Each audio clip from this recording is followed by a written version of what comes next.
Peacemaker season 2 had its triumphant debut. I thought it was absolutely fantastic. John Cena has gotten much better as an actor overall. The comedy was still there. The way it fit right in with Superman. I thought the retcon was genius in its simplicity. All that kind of stuff. The question is, do people actually want to watch it? Coming off of season 1 and more importantly, coming off of Superman. Did people want to watch it? The answer to that question is holy crap, yes. As according to Superhero Hype, Peacemaker Season 2 post-Superman release results in a huge viewership surge. Let's read this.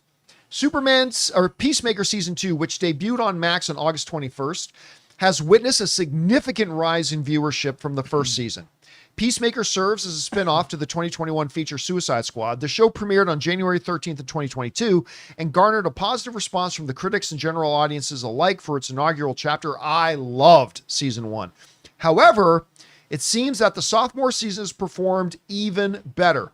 According to Samba TV, the Peacemaker season 2 premiere, get this, drew 22% more viewers than the season 1 finale. Not 22% more viewers than the average viewership of season 1. Not 22% more than the premiere of season 1. 22% jump from the finale, which is traditionally the highest viewed episode. That and the premieres. 22% more U.S. households tuning in over its first 4 days than the season 1 finale in 2022. Turns out, the wait only made the hype stronger, the company posted on X, formerly known as Twitter. All right. This says a couple of things to me. Number one, the gamble of having season 2 coming on the heels and act as a de facto continuation of Superman, that gamble worked. People saw Superman, they loved it. Peacemaker's the next chapter of this DCU? Great. 22% viewership surge over the finale of season 1. That does not happen often. So there's that. Number 2, it tells me that people love season 1 and that a number of people have discovered the show in the interim period between the end of season 1 in 2022 and where we're at now. And it kind of validates that. The third takeaway from this is the audience is embracing the new DCU. They are. There are always going to be some loud cows out there mooing at the moon. They're always going to be out there. And hey, fair play. If somebody just watched it, gave it a shot and didn't like it, that's fair. That's totally fair.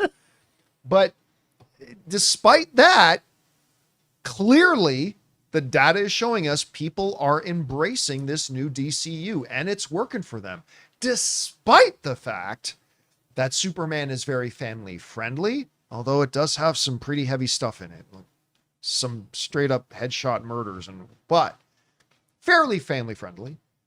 And Peacemaker is not. It's for us adults. But people are embracing it and they're liking it. And it's now, granted, it's only 2 projects in, and granted, it's only 1 episode in, but the trajectory is clearly very positive.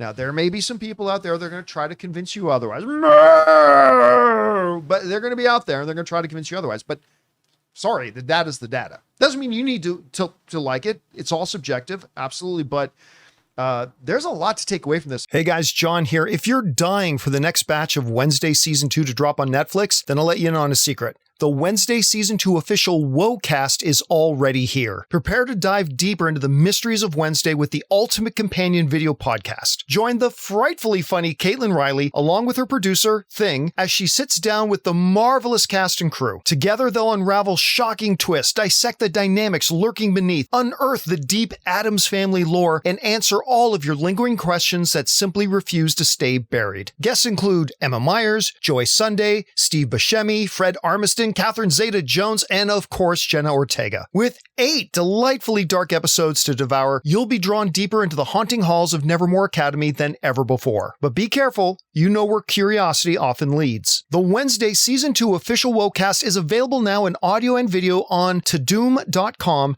Apple Podcasts, Spotify, YouTube, or wherever you find your podcasts. You've been warned. Anyway, Rob, I'm going to tell you, I was expecting to see good viewership numbers. Sure. Because I'm optimistic that way. I was not expecting to see these kinds of numbers. Anyway, what do you take away from these stats? Well, clearly, the combination of the first season of Peacemaker and people also being able to catch up, the people that heard about it and finally caught up over the interim since the time we had the first season drop, and then the Superman factor, all of these things played into it. So this is not surprising to me that it had these kinds of numbers. I think, to me, it's right along the lines of where it should be. Because I think there's a lot of people that probably, even hearing Peacemaker was good, didn't watch it, and then they reluctantly gave in. I thought it looked like crap initially, to be honest with you. And then people hear about it, they tune in, and I think that's what happens. Like, we've talked about, I keep thinking about something like The Terminator, which did well, but when it went on cable and it was on home video, everybody saw it. So by the time Terminator 2 rolled around, first $100 million movie in 1991, it was a huge hit, made over $500 million at the time. Same thing with this. I mean, Peacemaker is, in a way, it has the same level of violence and sex as something like The Boys. Yeah. But it has a sweet, wholesome center. That's a really good way to put it. Yeah, you're right. You know, somehow like, it has a real sweetness like to The it. Boys is just the most cynical, dark, evil, off-putting. You want to kill yourself? Go right ahead. Whereas this Peacemaker, it's like, I'm feeling depressed. I'm going to do a bunch of drugs, and there's an orgy raging around me. But I'm going to go find my brother. But what I really want is I want my brother that I lost, and I want the affections of my dad. Yes, and that's what James Gunn does. So at the end of the day, it might be a hard R, but it puts a smile on your face and it makes your heart feel warm. Yeah. Your heart is full at the end of Peacemaker. My heart smiles when I watch And then you got Peacemaker. Eagly. Oh God. We haven't hit the scene yet, and I don't know when it's going to come, but there's a segment in one of the trailers where Eagly brings in a human finger, and Peacemaker looks at him and says, "I'm going to choose to believe you found that." Which I just thought was one of the best lines. Now, of course, look, it is one thing to have big viewership for the first episode. Yeah. Especially coming off the success of season 1, coming off of Superman. And it clearly shows us that people are jumping on board with the DCU. Sure. But for the show itself,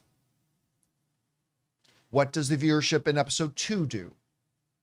It would be normal to plateau, because again, normally for a lot of shows, the biggest viewed episodes are either the finale, which is normally the biggest one, if the show's good.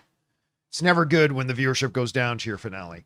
And the debut, because people want to check out the new season. Will episode 2 at least plateau and keep the numbers that it got, or will it rise, or will it drop? I mean, I thought the episode was great, so I know I'm tuning in for the second one. What do you see happening for Peacemaker season episode 2? I think the show has brought about quite an intriguing premise, and the way they left episode 1, I'm like, what's he gonna do? Yeah. I mean, I want to know it left me the way, when you have a serialized show and something like Peacemaker, I wouldn't call it a cliffhanger, but it definitely was an ending where I'm coming back. Like, what's going to happen now? Now you have to lead to double life. Yeah, and how far can you take that before you screw it all up? Which is what inevitably is going to happen to him. And what's going to happen when a certain couple of characters realize you aren't who you are saying you are? And, right. And it had all the questions that great TV shows leave us asking. Yes. It's a very soap opera-esque questions in a way. It's like, look, if he wanted to stay in this other universe with his brother and his dad, would we blame him? And I think that's where they're going, because there's that clip that they showed coming up in the season. We have to go save our friend. So it's going to be really interesting. And then this door has to close, I think. I mean, it's going to be really interesting to see where they go. And to the point of this conversation, how will the viewership go? Is it going to do what season 1 did, where more and more people just jumped on as the season went forward? We'll have to find out. Whatever you guys think, do you take away anything from these numbers? Maybe the 22% increase in viewership doesn't mean anything to you. Maybe there's a list of things you think it means. Whatever you guys think, jump down to the comment section below and let us know your thoughts. Hey guys, thanks so much for watching this video. Make sure you like the video, leave a comment, and subscribe to our channel. And don't forget, we have a daily podcast called the John Campea Show podcast, available on Apple Podcasts, Spotify, or your favorite podcasting app of choice. Go and subscribe to it today so it'll be there when you need it.